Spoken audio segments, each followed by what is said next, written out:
Shalom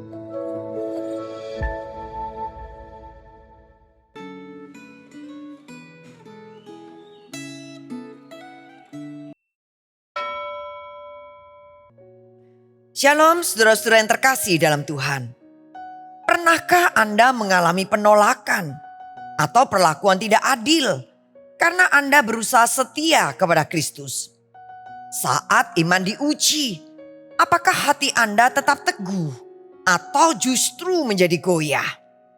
Perenungan Gema hari ini mengambil sebuah tema, penghiburan bagi murid Kristus. Sebuah perenungan bersama yang mengingatkan kita bahwa mengikut Kristus bukanlah jalan yang selalu mudah. Namun di dalam setiap tantangan, Tuhan menyediakan penghiburan dan kekuatan. Sebelumnya, mari kita berdoa. Ya Tuhan, siapkan hati dan pikiran kami untuk mendengarkan sabda-Mu. Lembutkan hati kami, agar kami tidak hanya mendengar, tetapi juga melakukannya. Di dalam nama Tuhan Yesus kami berdoa. Amin. Saya bacakan firman Tuhan dalam Yohanes 15 ayat 18 sampai 19 dan disambung ayat 26 sampai 27. Jikalau dunia membenci kamu, ingatlah bahwa ia telah lebih dahulu membenci aku daripada kamu. Sekiranya kamu dari dunia, tentulah dunia mengasihi kamu sebagai miliknya. Tetapi karena kamu bukan dari dunia, melainkan aku telah memilih kamu dari dunia. Sebab itulah dunia membenci kamu. Ketika penolong yang akan kuutus kepadamu dari Bapa datang, yaitu roh kebenaran yang keluar dari Bapa, ia akan bersaksi tentang aku. Kamu juga harus bersaksi, karena kamu sejak semula bersama-sama dengan aku. Amin. Bila kita membaca keempat kitab Injil, yaitu Matius, Markus, Lukas, dan Yohanes, kita akan menemukan adanya dua macam respon terhadap Kristus. Yang pertama, mereka yang mau membuka diri akan memeriksa diri mereka saat mendengar apa yang Kristus katakan. Dan mereka bersedia merendahkan diri akan mempercayai Yesus Kristus dan bertobat dari dosanya. Kedua, mereka yang menutup diri akan menolak apa yang Kristus katakan. Bahkan membenci Kristus dan memobilisasi massa untuk menangkap dan akhirnya menyalibkan dia. Dalam ayat 18, Tuhan Yesus berkata bahwa merupakan sesuatu yang wajar bila dunia, yaitu mereka yang menolak dan membenci Kristus, juga membenci murid-murid Kristus. Respon yang negatif terhadap murid-murid Kristus ini baru terlihat jelas sesudah gereja semakin berkembang sejak Rasul Petrus berkhotbah di Yerusalem dan membuat 3.000 orang bertobat pada hari raya Pentakosta. Orang-orang Yahudi, terutama para pemimpin agama, membenci Kristus karena mereka merasa iri saat melihat banyaknya orang yang menjadi pengikut Kristus.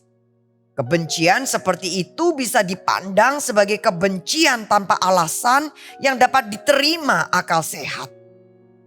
Setelah menganiaya Kristus, tidak mengherankan bila selanjutnya orang-orang Yahudi menganiaya para pengikut Kristus. Dalam khotbah di bukit, dalam Matius pasal 5 ayat 11 sampai 12, Tuhan Yesus bersabda, "Berbahagialah kamu jika karena aku orang mencelah dan menganiaya kamu, serta menunjukkan segala fitnah kepadamu. Bersukacita dan bergembiralah, karena upahmu besar di surga. Sebab demikian juga telah dianiaya nabi-nabi yang sebelum kamu." Para murid Kristus, termasuk kita yang percaya kepada Kristus, bisa menghadapi penganiayaan tanpa alasan yang masuk akal. Peran Roh Kudus sebagai penghibur yang mendampingi orang percaya itu amat penting. Apakah Anda siap untuk menjadi murid Kristus dan mengalami penderitaan karena Kristus yang biasa disebut sebagai salib yang harus dipikul oleh setiap pengikut Kristus. Kita harus mengingat bahwa saat kita berperan sebagai saksi Kristus, mungkin saja kita menghadapi berbagai masalah yang alasannya tidak bisa kita mengerti. Apakah Anda sudah menjadi saksi Kristus? Sekalipun menjadi saksi itu mengandung resiko. Namun ingatlah bahwa Roh Kudus selalu mendampingi setiap orang percaya. Kehadiran Roh Kudus akan menghibur dan menguatkan Anda. Sehingga pandangan Anda tidak hanya tertuju kepada masalah yang Anda hadapi.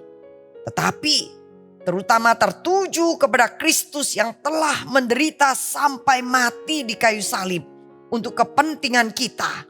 Serta kepada betapa berharganya pengharapan yang kita miliki di dalam Kristus. Mari kita berdoa. Tuhan Yesus, terima kasih atas janji-Mu yang menguatkan kami. Saat kami menghadapi penolakan atau penderitaan karena nama-Mu, hiburkan dan teguhkan hati kami melalui Roh Kudus-Mu. Tolonglah kami agar tetap setia menjadi saksi-Mu dengan mata yang tertuju kepada pengharapan kekal di dalam Engkau. Di dalam nama Tuhan Yesus Kristus kami berdoa. Amin. Tuhan memberkati.